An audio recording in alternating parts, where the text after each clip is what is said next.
magique aussi. Des statues qui aujourd'hui, la plupart des gens, quand on a des statues, c'est devenu comme... on n'a plus forcément conscience de ce qu'on peut faire derrière. Il y a beaucoup de choses dans la vie, il y a beaucoup de choses qu'on a reçues comme un héritage, mais pour lesquelles on ne sait plus forcément l'origine, le sens, le pourquoi du comment. Beaucoup de choses dans la vie, comme l'agriculture, comme la médecine, comme beaucoup de choses, on les a réduites juste au plan physique. Mais on a perdu la conscience du côté magique, justement. Si vous prenez l'agriculture, par exemple, c'est un exemple. Mais les anciens, que ce soit dans les peuples grecs, africains, égyptiens, hindous, il y avait toute une conscience qu'on travaillait avec des esprits, des forces. Alors la nourriture n'avait pas la même valeur qu'aujourd'hui. C'est très flagrant d'ailleurs avec la nourriture, parce que vous voyez aujourd'hui qu'elle est complètement, dévalorisée, dénigrée. Parce qu'on n'a plus la conscience et la gratitude envers la terre, on a perdu beaucoup de choses. Alors, bon, ça c'est un petit exemple pour dire, mais c'est pareil avec le côté religieux en fait. Il y a beaucoup de choses dont on a perdu le sens et l'origine. Alors, ce que je vais un peu vous expliquer, c'est ça, c'est l'origine. Pourquoi parce que derrière tout ce que l'homme a fait, et avec lesquels on vit aujourd'hui, où on ne se pose pas forcément de questions, il y a une origine, et c'est toujours important de remonter à l'origine, à la source, parce que c'est là qu'on comprend les choses. Alors, si on prend le côté de l'art statuaire, les statues, on peut remonter vraiment très très loin. Je dirais même qu'on peut remonter jusqu'à la création, parce que vous voyez, à l'origine, si on prend par exemple le texte de la Genèse, qui nous raconte comment l'homme a été créé, on voit que, bien sûr c'est imagé, mais quand on nous raconte que Dieu prit de la terre, vous savez toute cette histoire de la Genèse que Moïse raconte, et derrière laquelle il y a des grands secrets, que Dieu a pris de la terre, qu'il a modelé, il a mis de l'eau, après il a soufflé, donc il a mis l'air dedans, et l'homme est devenu une âme vivante, c'est-à-dire du feu. Vous voyez, on voit les 4 éléments dans cette parole de Dieu. Et qu'il a fait quelque part, la première statue, c'était l'homme. C'est-à-dire c'est Dieu qui a façonné l'homme et qui l'a rendu vivant. Et à partir du moment où l'homme a perdu le contact avec Dieu, certains hommes qui avaient gardé le contact, l'alliance avec Dieu, se sont mis à faire des statues. Mais c'est comme l'écriture, vous voyez, quand on prend les premiers textes de l'humanité, il faut savoir que à partir du moment où les hommes se sont mis à écrire, c'est parce qu'ils avaient perdu la mémoire. Donc nous, on s'arrête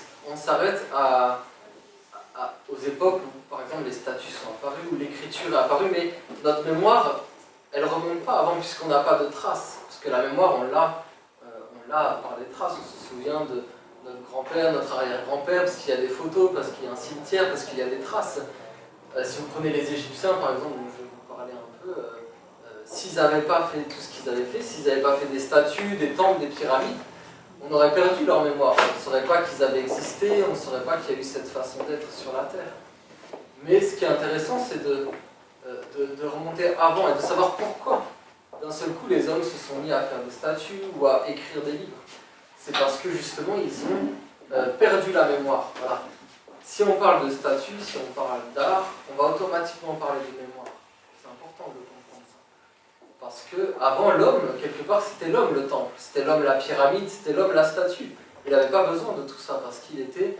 On peut comme pas s'en rappeler aujourd'hui, mais on peut le voir si on regarde les tribus, si certaines tribus, par exemple animistes, on peut avoir une image, on peut se faire une image. Ça ne veut pas dire qu'on aura la perception, mais on peut se faire une image de comment l'homme était à l'origine, avant la chute. C'est-à-dire qu'il n'était pas individualisé comme aujourd'hui, il ne vivait pas pour lui. Il avait la conscience d'être un, il ne pouvait pas dire je, par exemple. Il était dans le nous, il n'y avait pas de division, il était un avec tout ce qui l'entourait, avec les pierres, avec les arbres, avec les animaux, et il n'était pas aussi matérialisé que nous, on l'est aujourd'hui. Alors, c'est important de savoir ça, que la première statue, quelque part, c'est l'homme lui-même. Et les hommes se sont mis à faire des statues ou à écrire parce que l'humanité avait perdu cette conscience de l'origine et de qui il était. Alors au début, c'était pas forcément des statues comme vous pouvez le voir là, ou comme on peut voir la Vierge Marie, ou des statues bien dessinées. À l'origine, c'était beaucoup plus simple que ça. On nous dit d'ailleurs, on retrouve des traces en Bretagne, dans certaines régions qui remontent à l'Atlantide, à des civilisations très lointaines. En fait, l'homme ne sculptait même pas. Il ne modelait pas la pierre parce qu'il ne voulait pas figer justement les choses. Alors les hommes modernes ou les scientifiques ou même les religieux vont dire que c'était des idolâtres. Mais pas du tout, c'est parce que ces êtres ils sont grossiers en réalité qui disent ça. Parce que en réalité, d'ailleurs vous voyez que des peuples qui résistent, c'est les Bretons justement parce qu'ils ont gardé cette force d'être droit. Vous voyez, comme les pierres, ils ont dressé des pierres. C'était un symbole ça aussi, c'était pas juste de dresser des pierres et d'adorer des pierres. C'était de montrer que l'homme était une pierre dressé, qui devait être droit, qui devait être fort, qui devait être dans la verticalité, qui devait être uni à Dieu. Alors les hommes, ils bâtissaient comme ça des temples, mais très simples. Ils assemblaient des pierres, mais ce n'était pas la pierre qui avait de la valeur en elle-même, c'est qu'ils fixaient, ils avaient cette conscience que des scientifiques retrouvent aujourd'hui d'une façon matérialiste, mais qu'on pouvait fixer la mémoire dans la pierre, dans la matière, que la pierre gardait la mémoire. Alors, il y avait des sanctuaires où il y avait ce qu'on appelle des prêtres, c'est-à-dire des prêtres, c'est pas lié au côté catholique. Il y a toujours eu des prêtres, qu'on les appelle les brahmanes, qu'on les appelle des druides, qu'on les appelle des chamans. Dans toutes les traditions, il y a eu ce principe du prêtre, c'est-à-dire qu'il n'est pas forcément un homme, prêtre, prêtresse. Ça veut dire de l'homme, de la femme qui garde un contact avec les dieux, avec les anges, avec un monde invisible, sacré, et qui est capable de le transmettre aux autres. Alors il y avait des êtres comme ça qui se consacraient aux dieux, ou à certaines vertus, à certaines forces, et par exemple il y avait le temple, je sais pas moi, il y avait le temple de la bonté, il y avait le temple de la sagesse, il y avait le temple de la guérison, et dans ces différents endroits, les hommes venaient, et ils savaient que si voilà, ils avaient besoin d'avoir des réponses dans leur vie, ils allaient aller dans le temple de la sagesse, où la sagesse était sauvegardée, où il y avait des prêtres, des prêtresses de la sagesse, des êtres qui gardaient. Et dans ces lieux-là, on retrouve même en Grèce, on a des traces où les gens allaient dans certains sanctuaires. Et alors pendant la nuit, les prêtres et les prêtresses, ils savaient faire ça. Pendant la nuit, ils savaient que l'âme se détachait du corps. Et alors ils faisaient des choses, ils posaient certaines pierres sur le corps, ils faisaient des prières. Et l'âme, l'être, dans ces lieux qui étaient consacrés, pouvait avoir des inspirations, comprendre pourquoi ils avaient tel problème dans leur vie, telle maladie, qu'il fallait qu'ils équilibrent telle ou telle chose. Parce que tout ce qu'on vit dans la vie, c'est pour nous montrer des choses qu'on a à faire, à dépasser.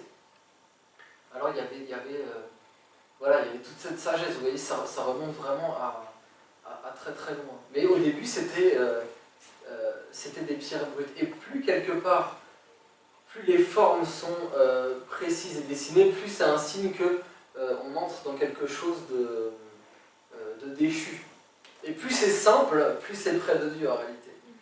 Ce qui est proche de Dieu, c'est pas ce qui est compliqué, c'est ce qui est simple. D'ailleurs, si vous regardez les dessins des Égyptiens, vous voyez que c'est pas en 3D, c'est en 2 dimensions, c'est très simple, c'est des dessins d'enfants quelque part, mais derrière, il y a une très grande sagesse. Et si vous regardez, après, c'est très intéressant de voir ça. Le parcours de l'histoire à travers l'art. Et vous voyez qu'après, justement, après l'Égypte, il y a la Grèce. Et là, on voit que c'est beaucoup plus l'homme qui est mis en avant. Vous voyez les statues grecques, on voit vraiment les formes de l'homme qui est avec les biceps, on montre bien l'homme, on met en avant l'homme. Alors que dans les civilisations antérieures, que ce soit Sumer, que ce soit l'Égypte, que ce soit le Pérou, l'île de Pâques, vous voyez partout où il y a des statues, on voit bien que ce n'est pas des formes humaines. On nous montre des êtres supérieurs, c'est-à-dire qu'on appelle des dieux, ou quel que soit le nom, des anges, des archanges, tout ça, ça veut dire la même chose, qui sont appelés par d'autres noms dans d'autres peuples. Mais ce principe des divinités, en fin de compte, voilà, qu'il y a des êtres supérieurs. Et plus on descend dans l'histoire, plus en réalité on met l'homme en avant. Et après, on arrive vraiment au bas de la chute avec Rome, avec la civilisation de Rome qui arrive après la Grèce. On voit là, c'est même plus des hommes dieux, c'est des hommes, c'est les empereurs, vous voyez, c'est César. Et là, c'est vraiment la gloire de l'homme, des hommes qui ont voulu avoir le pouvoir sur la terre, qui ont voulu avoir la gloire, on dit être calife à la place du calife. d'avoir la gloire à la place de Dieu. On le voit aujourd'hui avec les dirigeants, ils le savent, les hommes politiques qui font ça, ils érigent des statues à leur effigie. Ce Charles de Gaulle, même Hitler, tous les hommes, on va dire, de pouvoir. Pourquoi ils ont fait des statues d'eux? C'est parce qu'ils savaient ça, que s'ils avaient des statues d'eux, ils allaient perdurer même après la mort, ils allaient continuer à exister dans la pensée et dans la mémoire des gens. Mais c'était plus du tout. Comment? Voilà, que je fasse une statue. Voilà, si tu veux, je sais même faire des moules. Et voilà, donc il y a vraiment cette dimension-là. Voilà, donc plus en fait on veut se rapprocher de Dieu, plus on va devoir aller dans des civilisations antérieures. D'où le fait, vous voyez, de faire des statues égyptiennes, ou même la Vierge Marie, vous voyez, parce que sur nos terres, ça a été beaucoup la Vierge, vous voyez, moi, là où j'habite, je vois des fois certaines maisons, c'est très beau, dans un triangle au-dessus de la porte d'entrée, on voit la statue de la Vierge, et en fin de compte, les hommes étaient conscients qu'il y avait une protection, parce que derrière ces statues, c'était nourri par toute une dévotion, que c'était teinté par certaines choses. D'ailleurs, on le voit nous-mêmes, vous voyez, à notre propre échelle, on va garder une photo de quelqu'un qu'on aime. Pourquoi on va faire ça? Quelqu'un qui est mort, on va garder un objet, parce qu'on est conscient que c'est chargé de la mémoire, de l'énergie, de l'âme de la personne. Mais en réalité, on peut le faire, c'est un peu ce que je veux vous dire aujourd'hui, c'est qu'on peut retrouver ce savoir nous-mêmes et appeler des forces à travers certains objets pour que quand nous on va pas bien, on puisse se relier à quelque chose. Parce que pourquoi l'homme, hein, c'est des paroles de la Bible, ça, on dit que l'homme, c'est l'apôtre Paul, je crois qu'il dit ça, que c'est l'homme qui doit être le temple ou l'église avant de bâtir des temples de pierre. Voilà, c'est l'homme, mais on voit que c'est compliqué. Parce que l'homme, il est instable en fait. Et l'idée d'avoir fait des pyramides, des temples dans tous les lieux, c'est parce que ces initiés, ces prêtres, ces sages qui ont fait ça, ils savaient que l'homme avait perdu le lien avec Dieu. Et donc il était instable dans sa nature. Vous voyez, un coup, il va être dans la gentillesse, un coup dans la méchanceté, un coup dans la bonté, dans la cruauté. Vous voyez, l'homme, il est sans cesse dans un déséquilibre, dans une impermanence, dans une instabilité. Et donc ils ont construit des temples, des églises, des pyramides, des lieux de culte, pour maintenir, parce qu'ils savaient que la pierre, quelque part, est supérieure à l'homme dans ce sens qu'elle est fidèle, et elle garde, elle ne va pas un jour être dure, et le lendemain être molle, et non, heureusement que la terre, vous voyez, que les pierres sont fidèles, sinon ce serait compliqué de construire, de bâtir, de marcher sur la terre. Alors, donc c'est une force dans la vie. Bien sûr, l'objectif, ça que je veux dire, c'est un moyen, tout ça. Les statues, c'est un moyen, mais dans l'absolu, le but ultime, c'est que l'homme redevienne et retrouve son origine divine où il était, comme on dit, dans le temple de l'Éternel, c'est-à-dire le calice, vous voyez, ce Graal, quand on parle du Graal aussi, le Graal, ça veut dire tout ça, c'est pas un objet qu'on va aller trouver, je sais pas où, c'est l'homme qui doit se sculpter lui-même, c'est-à-dire modeler sa propre matière, travailler sur lui, comprendre les forces qu'il traverse, parce que les clairvoyants, par exemple, si on regarde avec un autre point de vue dans les mondes subtils, on va voir que l'homme il est sans cesse traversé par des forces. Et nous, on va se voir avec une forme humaine, mais en réalité, dans d'autres plans, dans un monde qu'on va appeler de l'eau, un monde de l'eau, un monde spirituel, l'homme peut très bien être une bête féroce, peut avoir très bien d'autres apparences qu'on ne va pas voir, vous voyez, dans le plan physique. Donc c'est à l'homme, et c'est ce qu'on appelait l'alchimie aussi, c'est-à-dire de travailler sur soi pour se modeler, arriver à maîtriser sa vie, à maîtriser son instrument en fait. Voilà, c'est ça. D'où les hommes qui ont fait des statues, c'était pour apporter une aide. Les aides qui ont fait ça, c'était pas pour eux qu'ils le faisaient. Et ils n'en avaient pas forcément besoin personnellement. Ils ont fait ça parce qu'ils savaient, ils étaient capables de voir dans ces anciennes civilisations, quand on parle de prêtres, de prêtresses, c'était des êtres qui ne vivaient pas, comme on dit dans la spiritualité aujourd'hui, vivent l'instant présent. Oui, c'est bien, mais c'est toujours dans un côté de vouloir prendre pour soi. Eux, ils travaillaient toujours, on reconnaît les vrais fils de Dieu, filles de Dieu, les envoyés, au fait qu'ils travaillent toujours pour le futur, ils préparent l'avenir.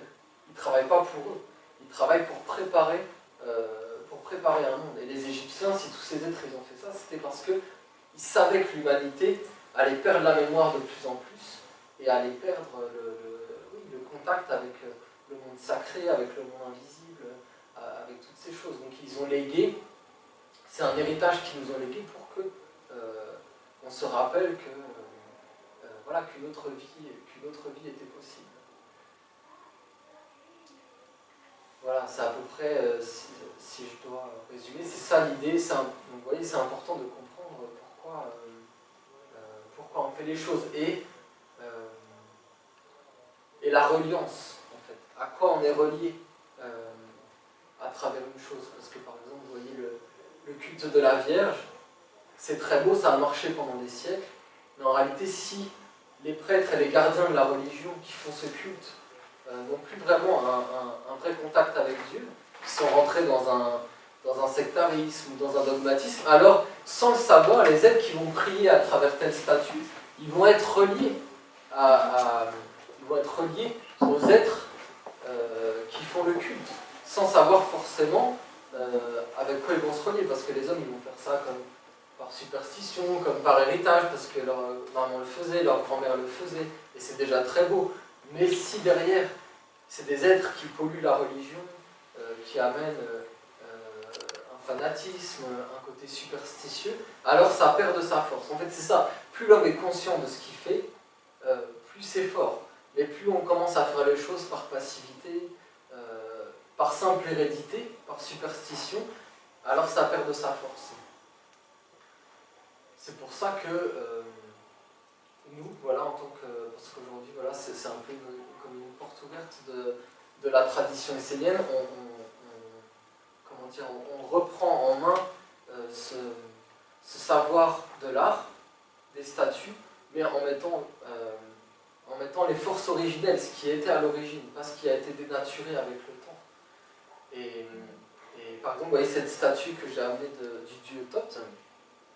Si vous regardez bien, on l'a modifié, c'est-à-dire que normalement c'est un stylet dans la main, c'est un cartouche, c'est avec des écritures égyptiennes. Mais comme tout ça est mort aujourd'hui, parce que les égyptologues, tous les êtres qui étudient ça, ils étudient ça toujours pour, comment dire,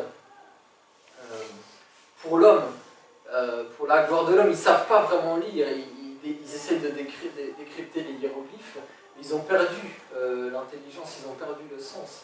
Et donc c'est comme dans l'angéologie, vous voyez tous ceux qui vont appeler des anges avec des noms hébraïques, tout ça, mais c'est plus forcément habité par quelque chose de pur et de sacré, parce que l'homme il prononce des choses et il ne sait pas, il ne comprend pas le sens de ce qu'il y a derrière. Alors nous, c'est pour ça que vous voyez, on a mis des vertus qui étaient liées justement au dieu Thoth. La vérité, par exemple, la vérité, la sagesse, la mémoire, la discipline. C'est les 4 vertus qui sont autour de cette statue. On a mis un livre à la place du cartouche, parce que c'est plus proche de nous. Et la plume, parce qu'il y a tout un symbole, vous voyez, dans cette simple statue. Parce que les hommes, ils ont pris... Thoth, vous voyez, c'est le dieu du savoir, pour les Égyptiens. C'est le dieu du savoir, mais même en Égypte même, avant même le temps de Moïse, déjà l'Égypte était en décadence. Alors les hommes, ils appelaient Thoth, mais pour avoir un savoir, pour dominer, vous voyez, pour dominer la matière, un savoir politique, vous voyez, tout ce qu'on voit aujourd'hui avec nos dirigeants, tout ça, c'est comme, ils ont pris le savoir des dieux, en fin de compte, pour dominer les foules, pour dominer les peuples, pour asservir. Mais c'est plus le grand Dieu du savoir derrière. C'est-à-dire le savoir qui éclaire, le savoir qui libère, le savoir qui rend autonome. Aujourd'hui, on est dans une société où on fait tout pour justement nous rendre esclaves. L'esclavage a été aboli, mais c'est une farce. C'est une blague. Il est beaucoup plus subtil. D'ailleurs, il est même peut-être plus dangereux parce qu'il est plus invisible, il est moins palpable. On ne voit pas des hommes avec des grosses chaînes et des boulets pour tirer leur voiture. On appuie sur la pédale et ça roule tout seul. Mais en réalité, c'est à quel prix tout ça? Parce qu'on ne se rend pas compte que toute cette richesse, on l'a sur le dos d'êtres qui vivent dans la misère et que tout ça, ça ça va un certain temps, mais ça ne va pas durer éternellement. Parce que c'est faux quelque part. C'est basé sur quelque chose qui détruit. Donc c'est pas la vérité, c'est pas la vie. Donc vous voyez, le savoir, même quand les égyptologues ils étudient, ils parlent de Thoth, derrière ça va pas être le savoir divin. Vous voyez, ça va être un savoir déjà, ça va être un savoir de l'homme, pas de Dieu, ça va être un savoir de l'homme qui domine, qui veut prendre, qui veut dominer en fin de compte, qui veut maîtriser la terre, mais pas qui est au service de quelque chose de plus grand que lui. Alors c'est pour ça qu'on a un peu modifié cette statue pour qu'à travers elle, parce que nous on travaille beaucoup avec ce Dieu quelque part, nous on l'appelle dans la tradition hébraïque, on l'appelle l'archange Raphaël, c'est la même chose, dans la Bible vous pouvez trouver Raphaël, et Raphaël en fin de compte c'est le même être que celui que les Égyptiens appelaient Thoth, c'est-à-dire le Dieu du savoir. Excusez-moi, j'ai un peu là. D'accord, je dirais.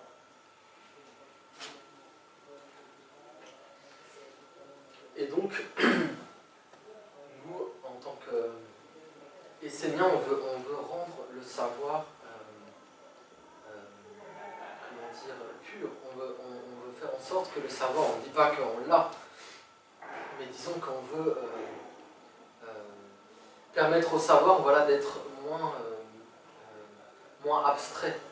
Parce que les hommes, vous voyez que ce soit les mathématiques, tout ça, ils ont rendu le savoir abstrait, et c'est plus un savoir qui permet à l'homme d'être son propre architecte, de travailler sur lui, d'être maître de lui. On nous apprend qu'un savoir mort, un savoir extérieur pour dominer la matière, mais on ne nous transmet plus le savoir qui nous permet de maîtriser notre destinée, de maîtriser notre vie, de savoir pourquoi on vit certaines choses. Vous voyez, et tout ça, c'est un savoir supérieur. Et ce savoir, donc nous, on l'appelle l'archange Raphaël. Et donc on travaille avec ces vertus, vous voyez, qu'on retrouve dans la structure de l'homme. La vérité, c'est quelque chose qui est au-dessus de nous. Vous voyez, les Égyptiens, ils l'appelaient Maat. D'ailleurs, ils associaient Maat avec le dieu Thoth. Ils disaient que Maat était l'épouse de Thoth. C'est-à-dire que le savoir devait être au service de la vérité, et pas au service du mensonge. Parce que vous voyez, aujourd'hui, certains ont le savoir, c'est une élite qui a le savoir, et c'est au service du mensonge.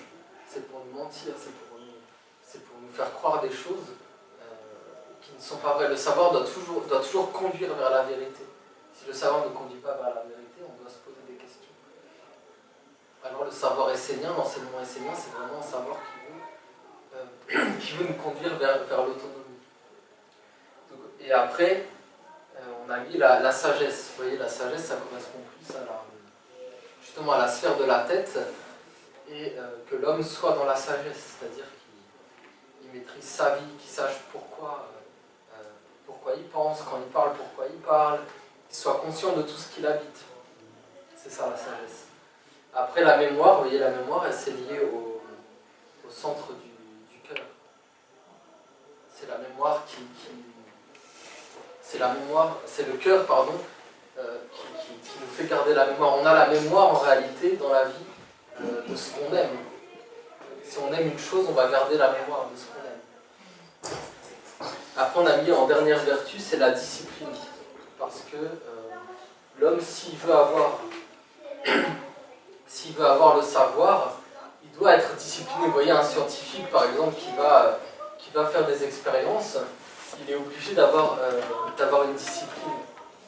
Il est obligé de nettoyer ses outils, de se laver les mains. S'il veut avoir des résultats dans ses expériences scientifiques, il va être obligé d'être méthodique, de suivre une discipline. Donc ça, c'est valable pour la science extérieure, mais c'est pareil pour l'homme.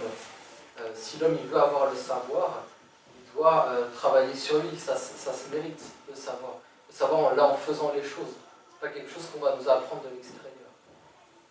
En tout cas, ça c'est la vision essénienne du savoir. C'est-à-dire, le savoir, c'est pas quelque chose qu'on va apprendre à l'école, qu'on va nous imposer de l'extérieur. C'est vraiment quelque chose qu'on va acquérir par l'expérience, par le travail sur soi, par une expérience vivante, qu'on vive nous-mêmes les choses, et alors on a un savoir qui est vivant. Donc, voilà, le savoir, il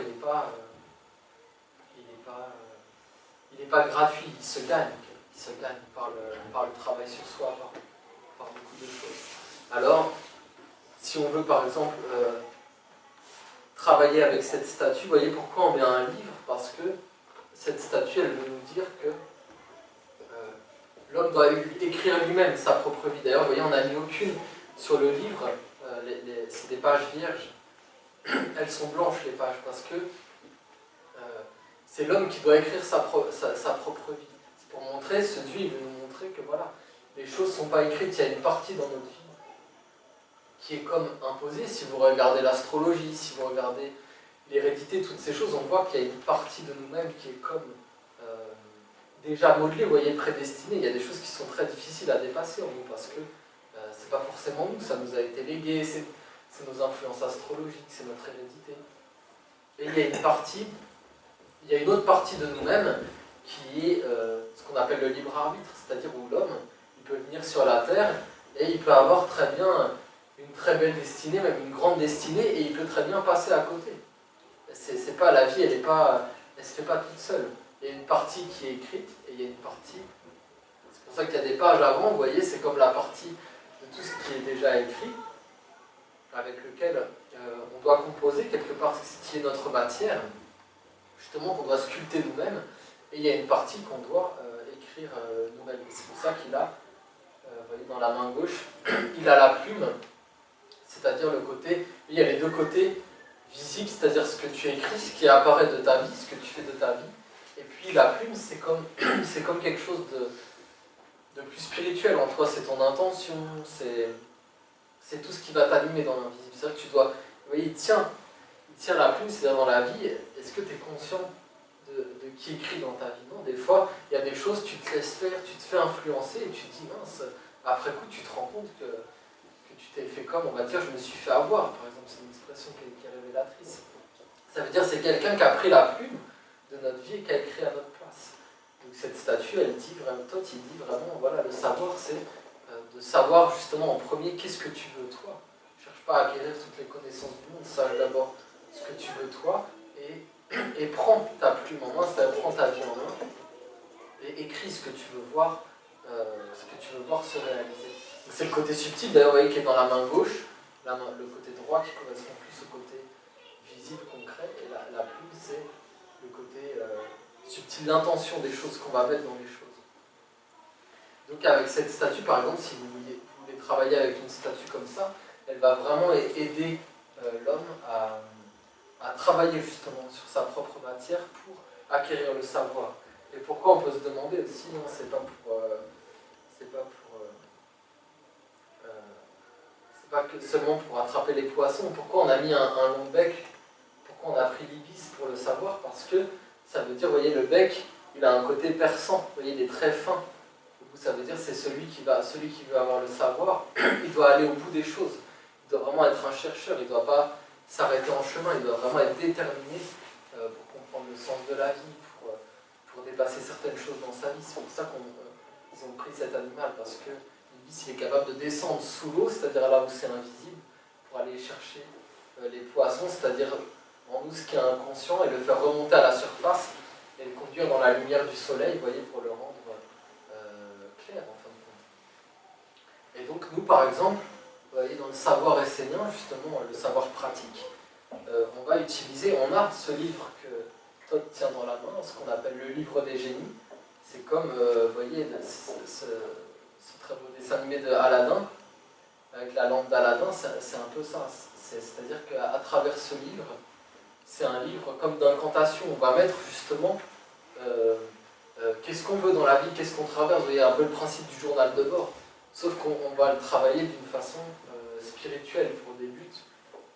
On va dire, par exemple, voilà, je vais travailler telle chose dans ma vie, je vois que telle chose ne va pas. Mais si tu fais que le penser, ça va être comme faible. Si tu te mets à l'écrire, tu vas comme le rendre conscient. Je ne sais pas si vous avez fait cette expérience, mais quand on écrit des choses, voilà, d'un seul coup, ça devient plus clair. Ça devient plus évident, plus clair. Donc, avec certaines alliances qu'on a, justement, certains ont pu l'expérimenter. Moi, je l'ai expérimenté, c'est vraiment très fort. on écrit par exemple, c'est pas 3 vœux qu'on va faire, voilà, je vais être le roi du monde. Je ne vous garantis pas qu'avec le livre des génies, vous serez président demain. Mais c'est pas ça qu'il faut que justement l'homme il sache pourquoi il fait les choses et donc il peut se tromper. On peut très bien, il n'y a pas une façon d'écrire qui est meilleure qu'une autre. Mais justement d'écrire dans ce livre, ça permet de comprendre beaucoup de choses. Et déjà rien que c'est une thérapie, parce que rien qu'en écrivant, c'est-à-dire on le sort de soi. Vous voyez, quand on écrit, c'est quelque chose qui est à l'intérieur de nous et on le fait apparaître. Donc c'est comme si on s'extrayait de soi-même et qu'on faisait apparaître les choses. Donc on a déjà fait, c'est presque la moitié du travail déjà de faire ça. Ça paraît pas grand-chose, mais parce qu'aujourd'hui on est dans une société où on ne prend plus le temps de s'arrêter pour écrire, mais c'était une sagesse de faire ça, qui a existé dans tous les peuples, d'écrire ce qu'on appelle le journal de bord, mais c'est une façon limitée le journal de bord. Ça, nous on le fait vraiment comme un travail initiatique. Où on peut effectivement, on a aussi cette dimension des 3 vœux qu'il y a dans Aladdin, sauf que nous on ne va pas faire 3 vœux dans le vide, c'est quelque chose qui doit venir de l'extérieur, comme souvent les hommes ils prient Dieu pour avoir des choses comme si ça allait tomber du ciel. Non, c'est plutôt à l'homme de s'engager. Nous on fait 3, on le formule à l'inverse, c'est-à-dire qu'on s'engage à faire 3 choses, mais on peut commencer avec une chose, et plus, tu verras dans la vie d'ailleurs, rien que le fait de s'engager à faire une chose, ça va activer bien souvent beaucoup d'opposition, beaucoup de blocage, parce qu'on va voir que c'est une chose de souhaiter quelque chose, puis c'est une autre d'arriver à la réaliser et de la conduire à son terme. Alors on fait ça, et plus on avance, comme on fait ce travail-là en conscience, avec ce qu'on appelle des génies, c'est-à-dire des êtres vivants qui nous aident, plus on avance dans ce travail-là, plus on est aidé, plus on a de force, plus on a de réponses, plus c'est clair à l'intérieur de nous. Et des fois, on va écrire des choses, par exemple, il y a 1 an, 2 ans, et on va relire après, justement, la mémoire, je parlais de la mémoire, on va relire après, et d'un seul coup, on va voir tout le chemin qu'on a fait, et on va prendre conscience de beaucoup de choses. Alors ça, c'est une façon d'acquérir un savoir vivant, par la pratique. Donc voilà, ça c'est un exemple, et ça j'ai amené ça parce que c'est un élixir qu'on forme, qu'on appelle l'élixir de la pensée claire, avec de la menthe, avec du thym, de la menthe poivrée, du thym, et de l'eau de Gabriel qui est une eau spéciale, qui est une eau sacrée. Et donc, quand on s'en met sur le front, là, au niveau du 3e œil, c'est comme un élixir qui a le pouvoir de dégager la pensée et de la rendre claire. Et donc quand on veut écrire, souvent, c'est pas du tout obligatoire, mais on peut s'en mettre et ça facilite, ça dégage la pensée, ça nous rend plus clair. Voilà. Après, je vais finir avec ça. C'est un exemple. Cette statue, il y en a d'autres, mais je n'ai pas pu en amener beaucoup. Et on a aussi vous voyez, cette petite statuette du couple. C'est pareil, avec une simple statue, vous voyez, vous pouvez vraiment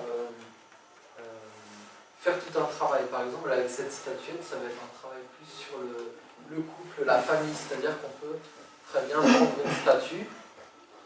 Ça marche, c'est le principe de la magie vaudou, sauf que ça c'est pour des buts. Bien souvent, bien que le vaudou, on nous l'a transmis comme quelque chose. On s'imagine des choses négatives, c'est qu'une partie, parce qu'il y a une partie du vaudou qui est sacrée, qui est quelque chose de positif, sauf que bien souvent on nous ramène les sagesses des autres peuples et on les déforme et on nous présente toujours ça comme quelque chose de négatif, alors qu'à la base c'est pareil, il y a une conscience, il y a une sagesse. Et à travers une statue, vous pouvez vraiment faire un travail sur vous. Et parce qu'on extériorise les choses, on n'est plus enfermé en soi, c'est-à-dire qu'on peut visualiser son couple ou sa famille à travers cette statue et puis le mettre dans un bol par exemple et verser de l'eau dessus, et prononcer certaines paroles, certaines prières, et si on fait ça, on peut vraiment apporter une bénédiction. Vous voyez, ou mettre par exemple des photos, ils faisaient ça, les chrétiens mettent des photos au pied d'une statue de la Vierge, et ça marche parce qu'il y a réellement il y a une protection qui vient. Quand on fait ça, on peut vraiment apporter une bénédiction, une protection aux êtres qui nous entourent en faisant ça. Et l'homme, quand il fait ça, il récupère en fait. Sinon, on est sans arrêt en train de transposer, on veut toujours de l'aide de l'extérieur, alors que l'homme, Dieu a mis en lui tous les outils, comme je vous disais au début de la conférence, c'est lui, la première statue, c'est l'homme. Et c'est une statue vivante, et il a le pouvoir de magnétiser les choses, justement, de les emplir. L'homme est un magicien, en fin de compte, profondément. On nous a enlevé ce pouvoir d'être créateur, en fait. C'est ça, d'être créateur nous-mêmes, de notre avenir, de notre destinée, comme nous le montre aussi cette statue de Thoth. Alors avec cette statue du couple, on peut vraiment, justement, on fait ça avec l'eau de Gabriel, qui est une eau sacrée, puisque Gabriel c'est un archange, et c'est l'archange de l'eau, vous voyez, qui a enfanté, qui était lié à la Vierge Marie, à Mahomet aussi, à beaucoup de grands êtres sur la terre. Et donc nous, dans nos villages esséniens, on a des sources sacrées, et donc cette eau, elle est vraiment un grand pouvoir de guérison et de purification, et donc on l'utilise dans certains rituels, dans certains travaux. Et donc avec cette statue, on peut très bien,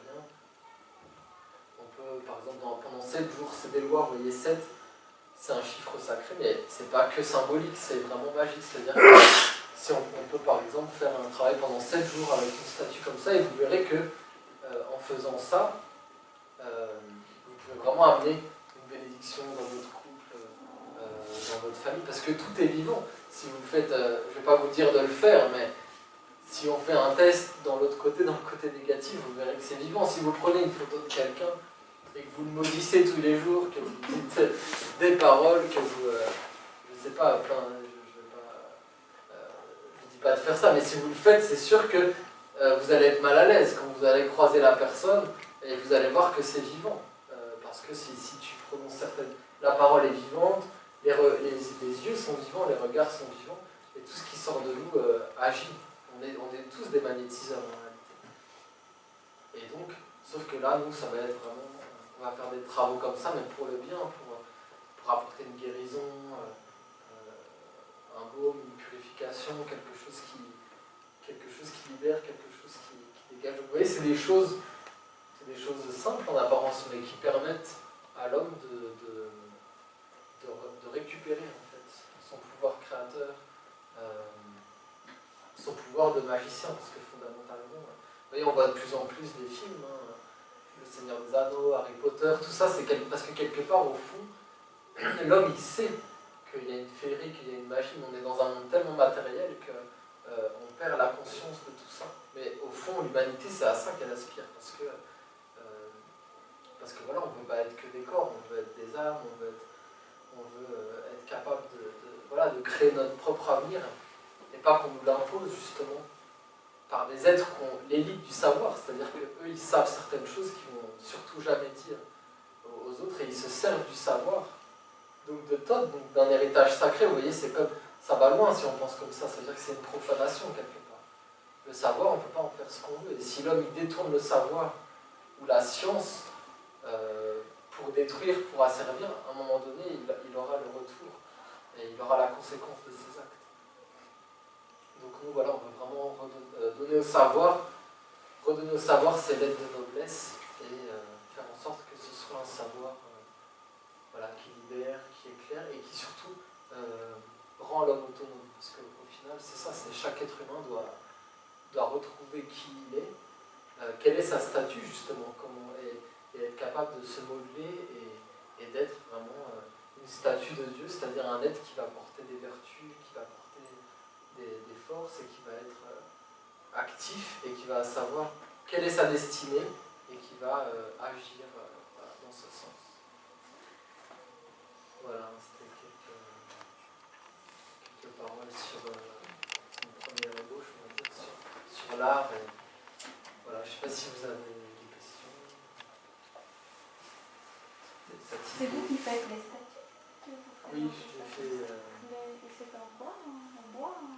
Ça, c'est en résine. Ça, il y a les premiers modèles, justement. Il y a Isabelle qui est là, qui fait des statues en terre. Et après, moi, je fais les moules. Et après, on les reproduit avec de la résine et de la poudre de marbre. Voilà. Et après, toutes les statues qu'on fait, elles ont, comme je vous disais, elles ont un pouvoir magique parce qu'elles sont consacrées, après elles sont bénies, elles sont reliées à, voilà, à des esprits, à des forces, à un monde sacré en fait, un monde magique. Oui. Est-ce que les Esséniens, je parle de l'époque de l'Égypte, avant l'arrivée des Grecs, est-ce que les Esséniens existaient? Bien sûr. Pour nous, en fait, Essénien, bon, c'est un mot qu'on a repris. Vous voyez, aujourd'hui, si vous vous intéressez à l'histoire, si vous tapez, je ne sais pas moi, Essénien par exemple, sur Wikipédia, c'est-à-dire le grand dieu du savoir moderne, vous allez voir qu'on va vous dire que les Esséniens, c'était du temps de Jésus en Palestine, mais pour nous, Essénien, dans sa racine de ce mot essénien, ça veut tout simplement dire ce que je vous disais au début, c'est-à-dire prêtre, prêtresse, c'est-à-dire les hommes qui sont unis à Dieu et qui ont un savoir, pas supérieur dans le sens qu'il y aurait quelque chose d'inférieur, mais un savoir, disons, divin, un savoir qui vient pas de l'homme, qui vient de quelque chose de supérieur, qui éclaire, qui guérit, qui montre le chemin réellement de l'homme. Et donc, nous, on va appeler esséniens tous les êtres qui ont manifesté quelque part cette fonction intemporelle de la prêtrise, qui est comme un principe éternel, qu'on retrouve en Égypte. Vous voyez, je vous disais les noms, ils vont les appeler chamans chez les Amérindiens, druides chez les Celtes, brahmanes en Inde, mais tout ça pour nous, c'est des esséniens, disons dans la manifestation originelle, parce que vous voyez que les religions, si vous regardez bien, elles ont toujours eu un début, c'est comme un homme, hein. Elles ont eu un début, une croissance et puis une fin. C'est une chute où elles ont comme perdu leur force et leur origine. Mais à l'origine de toutes les religions, pour nous, il y a cette tradition essénienne, c'est-à-dire d'êtres qui sont reliés à un monde supérieur et qui apportent un savoir libérateur, qui guérit l'homme, qui lui permet de maîtriser son instrument, sa pensée, ses sentiments, sa volonté, son corps même. Donc voilà, pour nous, Esséniens, il y avait des Esséniens bien sûr en Égypte, pour nous, c'est là où ils étaient quelque part le mieux organisés. Après l'Égypte, d'ailleurs, si vous regardez, on dit que Moïse il part avec les Hébreux, mais c'est comme un mensonge historique, ça, parce qu'il n'y a jamais eu juif. Si vous traduisez juif dans la langue hébraïque, ça veut juste dire prêtre. Ça ne désignait pas un peuple qui était à part dans le peuple égyptien. Ça désignait les prêtres, c'est-à-dire les Esséniens, les êtres qui avaient un certain savoir. Et à partir de Moïse, on voit que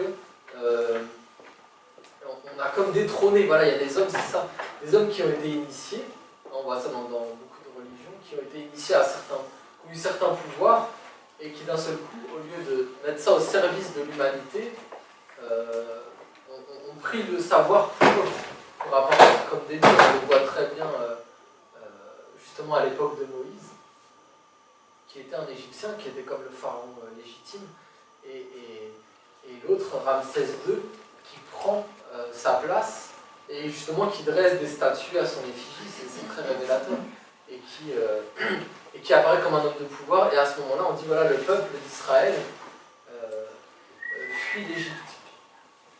Et à partir de ce moment-là, si vous regardez bien dans l'histoire, tous les envoyés de Dieu, ils ont été systématiquement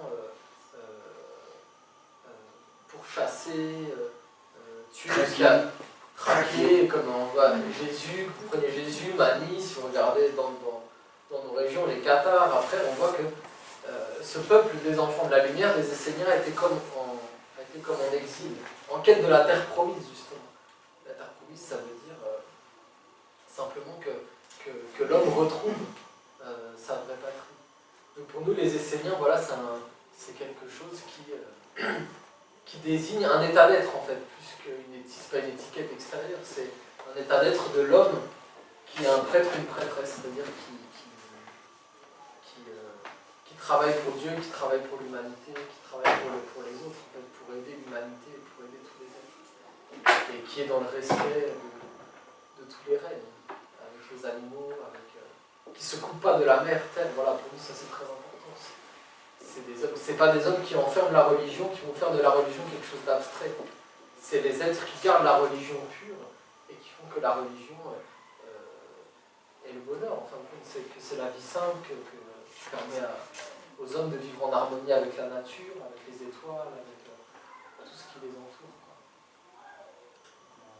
Bien, si je comprends bien, tout ce monde-là qui a inspiré l'Égypte, parce qu'il y a les Atlantes et les Bambous, on peut les appeler ensemble des Esséniens. Oui, d'accord. C'est exactement ça. Ouais. Même oui, en Atlantide, on sait très bien aujourd'hui, ce qui me rapporte qu'il y avait justement des prêtres, des prêtresses, des êtres, on parle d'hommes-dieux, des êtres qui parlaient avec les dieux. Et pour nous, ça remonte, on appelle notre ancêtre, on l'appelle Enoch. C'était Enoch qui remonte encore plus loin que l'Atlantide, avant la Lémurie, toutes ces anciennes époques dont on n'a plus de traces en réalité. Eh bien, il y a une lignée, en fait, c'est ça. Il y a une lignée ininterrompue, et nous, c'est ça qu'on veut retrouver aujourd'hui, c'est-à-dire sortir de la fragmentation des religions, où chaque religion dit voilà, mon Dieu, c'est le plus grand, il y a le Dieu des musulmans, le Dieu des bouddhistes, mais à l'origine, c'est un seul Dieu, c'est une seule lumière, c'est un seul être. Il y a une lignée, seulement il a pris différentes couleurs, il a pris différentes formes, suivant les peuples, suivant l'époque, suivant les traditions dans lesquelles il s'est manifesté. Mais si on regarde, il y a vraiment, je ne vais pas rentrer là-dedans ce soir, ce serait trop long, mais on retrouve des points communs. Dans toutes les traditions, on retrouve un savoir, un fil conducteur commun. On voit que les hommes ont fait les mêmes choses, ont eu les mêmes attitudes, les mêmes quêtes, les mêmes préoccupations, de chercher toujours justement un savoir supérieur, pas un savoir juste de l'homme, mais un savoir qui vient d'un monde supérieur. Et pour nous, voilà, on pourrait très bien les appeler autrement, mais nous on appelle les Esséniens parce que pour nous ce mot, il n'a pas été déformé comme chrétien ou bien musulman, où c'est déjà, dès qu'on dit ces mots-là, c'est comme figé. Alors que Essénien, c'est un mot qui est resté très pur, on va dire. Et qui est très beau, en fin de compte, dans son étymologie, qui veut dire prendre soin de Dieu et connaître Dieu aussi. Esséner, ça veut dire les êtres qui connaissent Dieu, qui cherchent voilà, le savoir, la vérité. Voilà, et aujourd'hui, il y a une résurrection de ce courant, de cette lignée d'Enoch, à travers la tradition essénienne contemporaine. Il y a vraiment, si vous regardez les livres, tout ce qu'on a, tout l'enseignement qui ressuscite quelque part de ses cendres et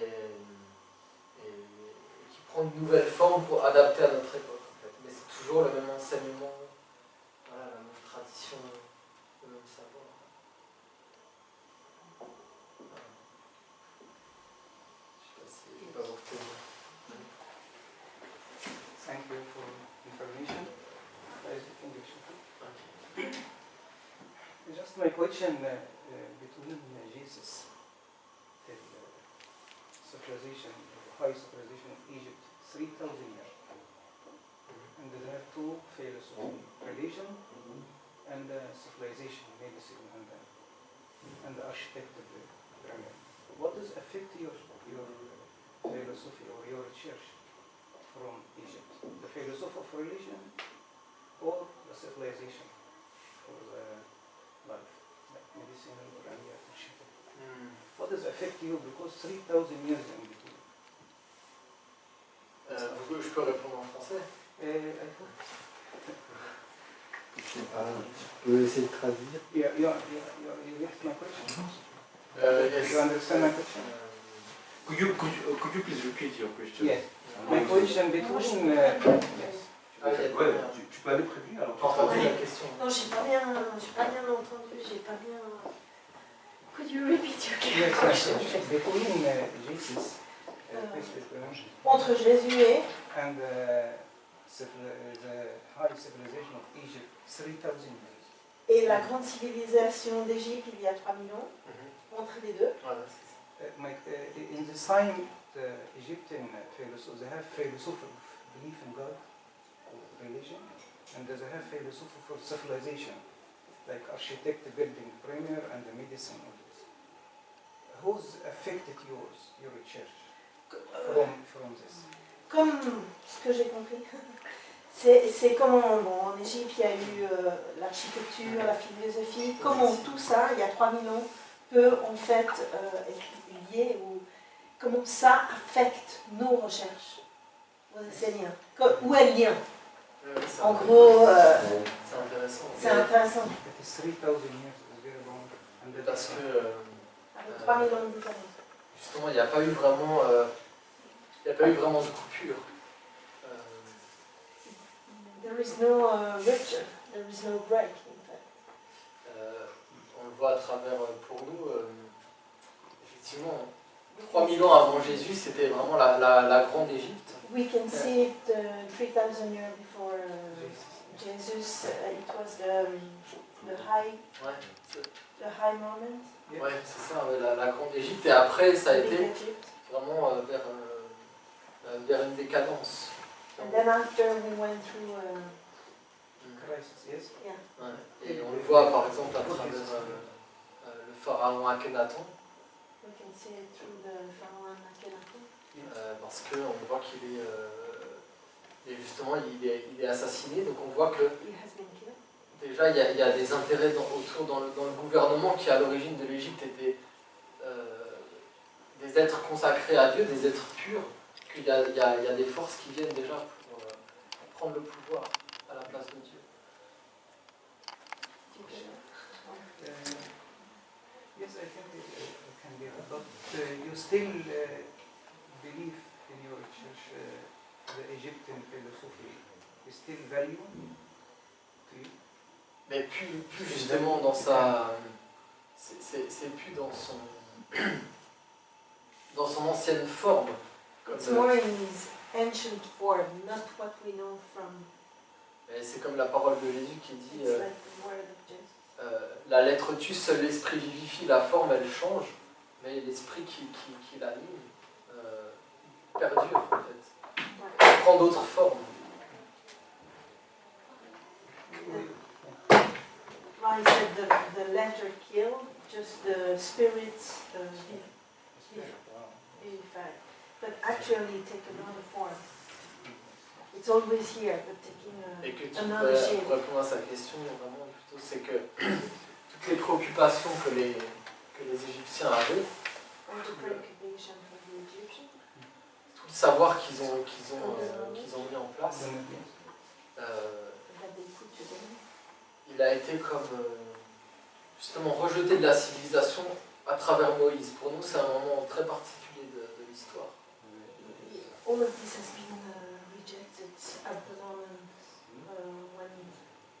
Oui, c'est-à-dire qu'ils ont désacralisé à partir de Moïse les hommes qui étaient... Parce qu'on a du mal à le concevoir aujourd'hui, mais avant, il n'y avait pas la différence entre le gouvernement et la religion. Au contraire, les êtres qui étaient au gouvernement étaient hautement pieux, dévoués, impersonnels.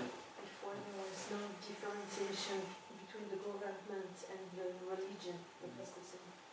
Et que quelque part, après Moïse, justement, on a rendu la lumière et le côté religieux faible, et on l'a coupé justement de la civilisation. On a enlevé, c'est-à-dire qu'on a enlevé Dieu de la culture, de la science, de l'économie. And taking out God from the religion, from the science, from the economy. We separated. Et après, des grands êtres qui pour nous sont des représentants de la And tradition essénienne, comme after- Bouddha, comme People like Pythagore like Pythagore, en Grèce, Jésus, Mani. Jesus, Mani. Ils ont essayé de redresser la situation. They all tried to. Certains même qui étaient des conseillers du roi, de certains dirigeants, mais comme disons que les ténèbres étaient montées au sommet de la hiérarchie, de la pyramide, de la civilisation, et ils ne voulaient pas lâcher, et c'était eux qui avaient le pouvoir, et donc ils ont fait en sorte d'isoler ces êtres qui avaient la lumière. They have been isolated because they got the light. Et on peut voir, après, il y a des tentatives plus ou moins réussies, notamment à travers les Cathares, qui serait un sujet passionnant, où eux, ils ont vraiment ils ont établi une civilisation, une nouvelle culture vraiment ils se sont rapprochés de ce que les Égyptiens. I think understand. Thank you very much. Sorry. Et aujourd'hui, justement, ce qu'on appelle la nation essénienne, c'est justement de créer même justement un gouvernement avec une culture, une science, une économie même, qui est reliée, qui est pour des buts supérieurs. Donc justement de refaire, on est proche, disons, à notre niveau, mais de remettre en place ce que les Égyptiens avaient mis en place avec toutes leurs structures. Yes, thank you for the time. But it is great. Présent d'organisation, Yes, est-ce qu'on peut continuer la discussion s'il vous plaît? Sorry. Yes, sir. Sir, you can have a time after if you want. Yes, Yes. great. Thank you. Merci.